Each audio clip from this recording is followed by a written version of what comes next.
The Mountain Is You by Brianna Wiest is a transformative guide that delves into the concept of self-sabotage and how we can overcome it to reach our full potential.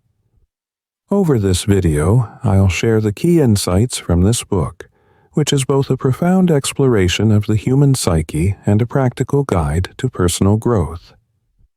The metaphor of the mountain in the book represents the challenges, fears, and internal obstacles we must overcome to reach our highest selves. 1. Understanding self-sabotage. Wiest begins by explaining that self-sabotage is not simply a matter of laziness or lack of willpower. It's a complex psychological process driven by our subconscious fears and unmet needs. Often, self-sabotage arises when there's a gap between where we are and where we want to be. This gap creates a discomfort, and to avoid the perceived pain of failure or change, we unconsciously create barriers that prevent us from moving forward. 2. The role of the subconscious mind. The subconscious mind plays a crucial role in self-sabotage. It's where our deepest fears, insecurities, and limiting beliefs are stored. These beliefs often stem from past experiences, traumas, or societal conditioning.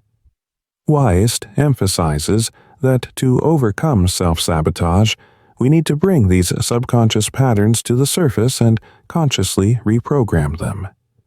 This process requires self-awareness and a willingness to confront uncomfortable truths about ourselves. 3. The comfort zone and resistance.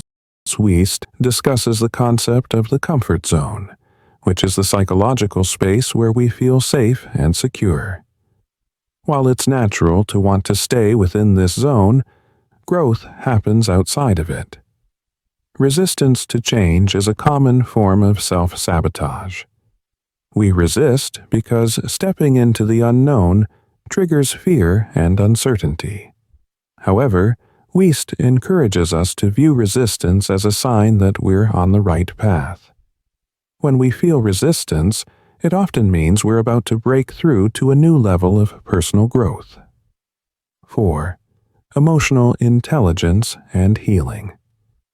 A key theme in the book is the importance of emotional intelligence in overcoming self-sabotage. Emotional intelligence involves understanding and managing our emotions, as well as empathizing with others.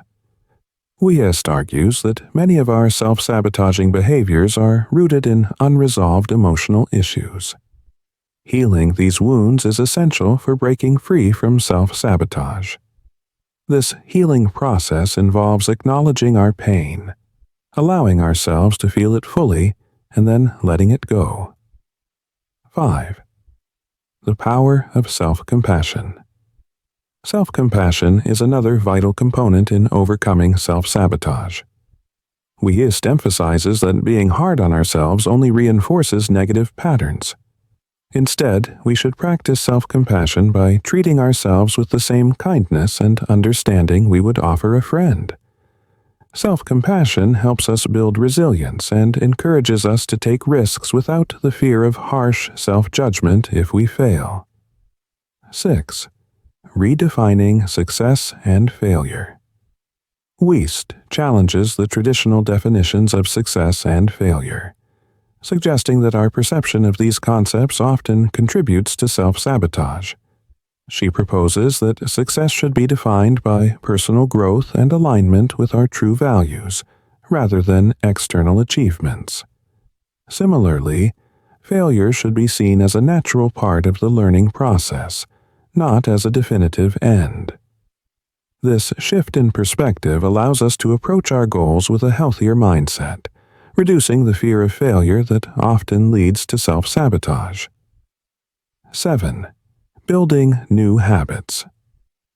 The book emphasizes the importance of building new, positive habits to replace self-sabotaging behaviors.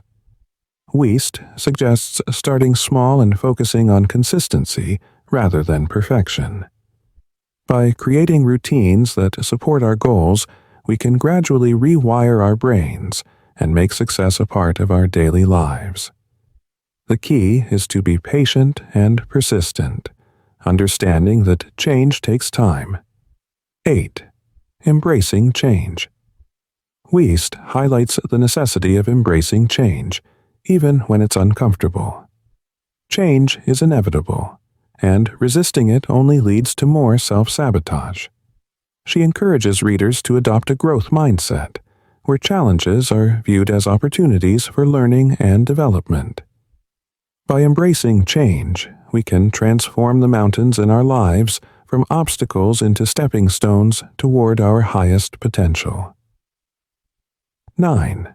The role of intuition. Listening to our intuition is another powerful tool in overcoming self-sabotage. Wiest describes intuition as our inner guidance system, which often knows what's best for us even when our conscious mind doesn't. By tuning into our intuition, we can make decisions that are more aligned with our true selves and avoid the traps of self-sabotage. 10. The mountain is you.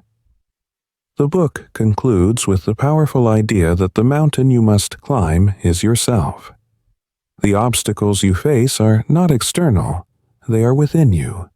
Your fears, doubts, and limiting beliefs are the mountains that stand between you and your goals. But just as you created these mountains, you have the power to overcome them. By doing the inner work, confronting your fears, and committing to growth, you can transform yourself and achieve the life you desire. This book is a powerful guide for a journey of self-transformation. The Mountain is You is a profound call to action for anyone struggling with self-sabotage. It teaches us that our greatest challenges are often internal, and that by overcoming these inner obstacles, we can achieve true personal transformation. The journey may be difficult, but the reward is a life that is fully aligned with our true purpose and potential. By embracing these lessons and applying them in our daily lives, we can dismantle the mountains within us and step into our highest selves. Remember, the mountain is not in your way. It is you. And when you conquer yourself, you can conquer anything.